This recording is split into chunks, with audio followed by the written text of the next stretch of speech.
torcedor ficar tranquilo, porque é um goleiro de muita concentração, né? Muito seguro, ele joga sério, sabe? E faz o que tem que fazer.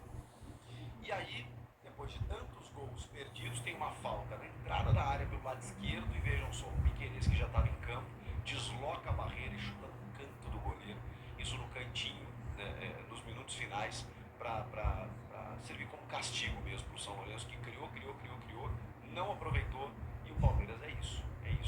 Jogo de Libertadores, o jogo tem 90 minutos e mais os acréscimos, o Abel sabe disso, o jogo não estava favorável no primeiro tempo, não estava, o time estava perdendo por 1-0, ele tem o Campeonato Paulista, mas ele provavelmente não estava pensando nisso, ele estava pensando no jogo de agora, precisava fazer suas trocas, fez com jogadores que ele levou para o banco para reforçar.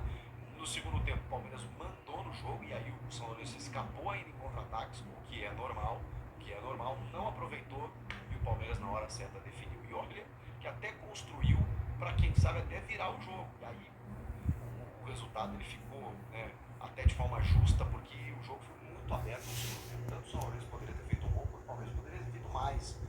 Tem uma jogadaça do Flávio Lopes também, que ele puxa o cara meio que na jogadinha de salão, assim, com a perna esquerda, enquadra o corpo embaixo do goleiro, defende, a bola bate na trave e sai. Realmente o Flávio entrou muito bem. O Rony eu acho que fez um bom jogo, cara. Um jogo assim, de esforço, de participação, ele tá numa fase ruim, assim, é verdade, mas o Rony é um cara que conhece muito Libertadores, um cara que já foi titular dessa equipe há muitos anos, substituir hoje o Mendes aqui não é nada fácil, né, pro Rony. Garcia muito bem na direita, o Vanderlan acho que teve dificuldades, obviamente, aí o Piquerez entrou e mudou a cara do jogo, no meio de campo, né, aí o que acontece? Depois do 1-1, o Abel ainda coloca o Luan, que é muito titular, jogando, por exemplo, para dar uma segurada ali, né, para dar uma garantida no resultado, e a emoção foi até os finais ali, até os minutos finais, inclusive até rolou uma disputa ali, que os caras ficaram pedindo pênalti, aí sai o escanteio, ele dá vantagem, sai o escanteio e nem deixa cobrar o escanteio, né, o Jesus Valenzuela, e termina o jogo, e aí o Palmeiras, ufa, respirou. Por quê? Porque, como eu disse, são 5 jogos ainda da Libertadores, o Palmeiras precisava descansar os seus principais jogadores para esse jogo contra o Santos, mas precisava também voltar com um bom time, pelo menos de lá, e voltou.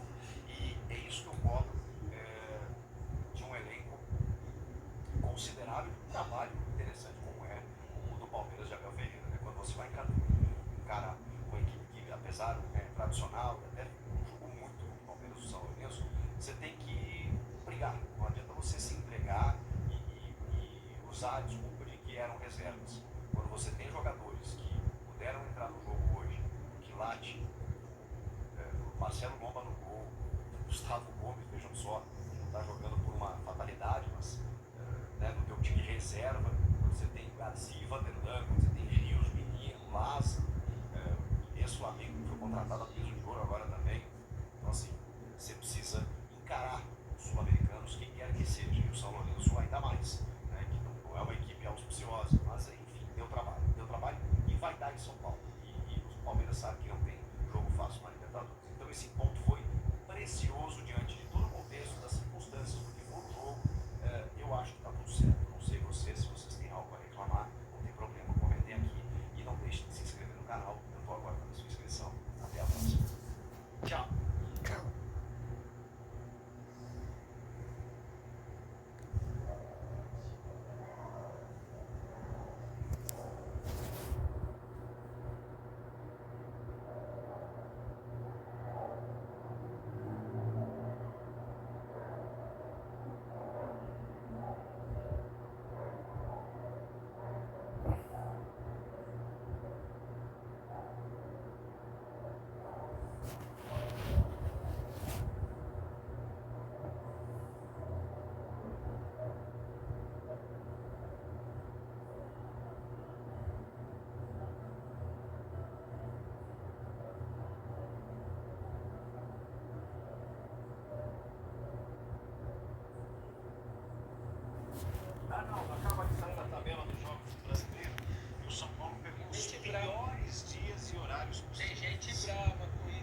qualquer caso concordo. Contra quem você joga, quando você joga, como você joga.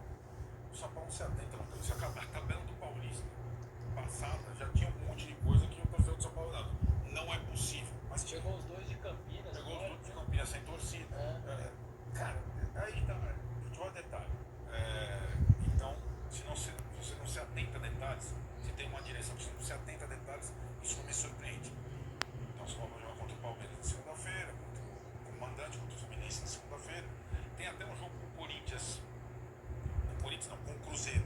Antes do jogo com o Corinthians também manda nessa rodada que tá. Esses 2 dias estão indefinidos. Eu acho que Corinthians ou São Paulo, dependendo da situação, um jogo vai para lá, outro vai para cá, porque os dois jogam com mandantes. Aí é provável que o São Paulo faça a sua terceira partida na segunda-feira.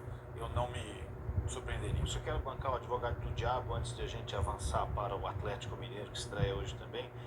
O São Paulo, quando fecha a quadra de TV de cabo, ele é um dos principais, recebe às vezes o horário da segunda noite é prêmio. Sim. Então acaba ficando. É prêmio, mas não pode ser constante. Mas eu tenho uma época que o Santos jogava domingo, 6 da tarde, anos, porque era um clube que se entendia, trazia audiência naquela faixa.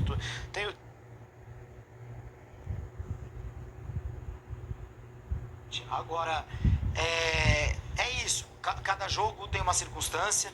Por exemplo, a do Flamengo ontem, a gente falou, puxa, isso aí era um jogo para vencer. Sim. O Palmeiras hoje era um jogo para perder, né? Então, existem empates e empates. Mas dada a superioridade dos brasileiros, superioridade financeira, técnica nos últimos anos, é surpreendente que em 5 jogos nenhuma vitória ainda, né? Olha só, tirando aí o Coquinho Bonito e o Trinidense, que perdeu o Bragantino pro e Fortaleza já jogaram, claro. Todo mundo fez gol nesses jogos aí, ó. Botafogo 1, Júnior Barranquilla 3. Daqui a pouco a gente vai contar a história desse jogo. 3 gols sofridos pelo Fogão no primeiro tempo. Aliás, os 4 gols do jogo no primeiro tempo. O Fluminense foi buscar um empate com o gol do Marquinhos. Fluminense muito desfalcado hoje. 1-1 lá na capital peruana. O Palmeiras também foi buscar um empate no segundo tempo com o gol do Piquerez, que entra no segundo tempo, no time reserva. O Cuiabá empata com o Lanús em casa 1-1. Bragantino 1, Coquinho Bonito 0. E o Fortaleza consegue fazer o gol logo no comecinho e vence com tranquilidade a equipe paraguaia. Com tranquilidade, na verdade, eu tô tentando adivinhar aqui, mas imagino que tenha sido uma vitória menos complicada do Fortaleza, dado o início do jogo. Foi bastante tranquilo, o Fortaleza parecia que estava em casa no começo da partida. Foram 3 Sul-Americana ontem, 3 hoje, falta o Cruzeiro. Isso. É isso, né? São 7 na Libertadores, 7 na Sul-Americana. É muito time, Thomas. É muito time, tá todo mundo jogando alguma coisa, né? Quase todo mundo jogando alguma coisa. Tem o Santos na final do Campeonato Paulista, que obviamente não está em competições sul-americanas.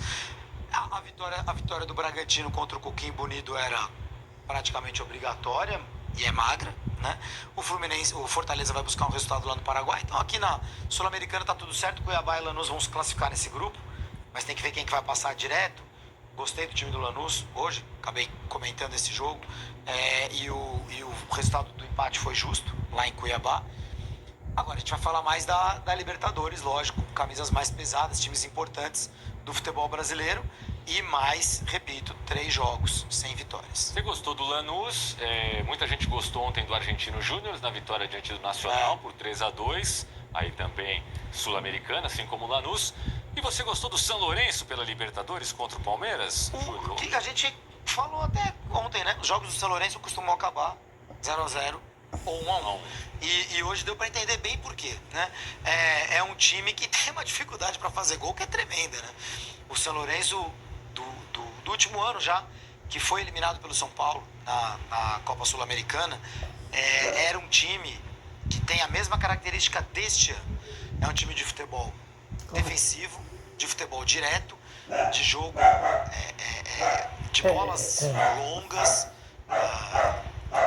bolas aéreas, muito cruzamento na área, muito lançamento e muita força física. Essa é a característica do São Lourenço. No primeiro tempo do jogo contra o Palmeiras hoje, falando já entrando nesse jogo, né, São Lourenço 1, Palmeiras 1, no primeiro tempo a gente viu o São Lourenço começar o jogo ganhando todas as divididas. O São Lourenço se impôs fisicamente em relação ao time reserva do Palmeiras. Como a gente imaginar, acabou jogando o Bruno Lopes, né? Era um Palmeiras totalmente reserva e que sentiu essa pressão. O São Lourenço não é um gigante, mas ele é um grande da Argentina. Até porque gigante mesmo, só River e Boca, né? Mas aí a gente tem num segundo nível ali o Racing, o Independiente e o São Lourenço, né?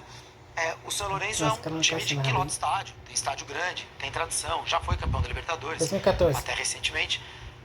É um time que tem sua força. E ele ganhava o jogo do Palmeiras na força física mesmo. Fez o gol, já merecia fazer o gol. O Palmeiras acordou, equilibrou, teve suas chances. Agora, a quantidade de bolas que o São Lourenço teve para matar a partida não está escrito. Né? Assim, faz muito tempo que eu não vejo um time perder tantas chances claras de gol, mano a mano. Ou embaixo do gol, dentro da pequena área, chutando pra fora, bola que bate no como o São Lourenço hoje. E o Palmeiras acabou castigando o São Lourenço com o gol do Piquerez. É aquilo que a gente falou ontem, Tomás. No ano passado, quando o Palmeiras manda o time reserva pra Bolívia, pra La Paz, pra enfrentar o Bolívar no meio das duas finais do Campeonato Paulista, em que havia perdido a ida pro Água Santa, a derrota era quase certa. Porque além de você estar mandando um time desentrosado reserva, você enfrenta a altitude. No jogo de hoje, a derrota não era certa por você enfrentar um time que tem dificuldade para fazer gol, tem dificuldade para criar, ainda que tenha criado bastante, mas que não tem a altitude ao seu favor. Quer dizer, o Palmeiras poderia manter um ritmo físico até o fim do jogo. E foi o que aconteceu e acabou saindo com o prêmio do empate. Muito bem. O que o Palmeiras cedeu de contra-ataque para o time do São Lourenço é que o time que jogou hoje é totalmente diferente do que o time que vai jogar no domingo. Mas se o time que vai jogar domingo cedeu o mesmo número de contra-ataques para o Santos, do Guilherme e do Pedrinho, são jogadores muito rápidos, ágeis e que aparentemente na tomada de decisão são mais espertos, estão mais ligados que os jogadores do São Lourenço, o Palmeiras correria um risco enorme. Mas, repetindo, o Palmeiras jogou com o time inteiro reserva. Alguém pode falar, tem o Gustavo Gomes, mas aquela situação que a gente explicou ontem, está voltando de contusão. Hoje o jogo até serviu para ele pegar ritmo, para de repente ser titular. E antes do Palmeiras empatar, o Gustavo Gomes tem uma grande chance, né, de cabeça. Um gol que ele não costuma perder. Né? Tá. O Gustavo Gomes tem caído, né? De produção. Não são só as lesões. Acho que o ano passado já não foi tão bom. O Gustavo Gomes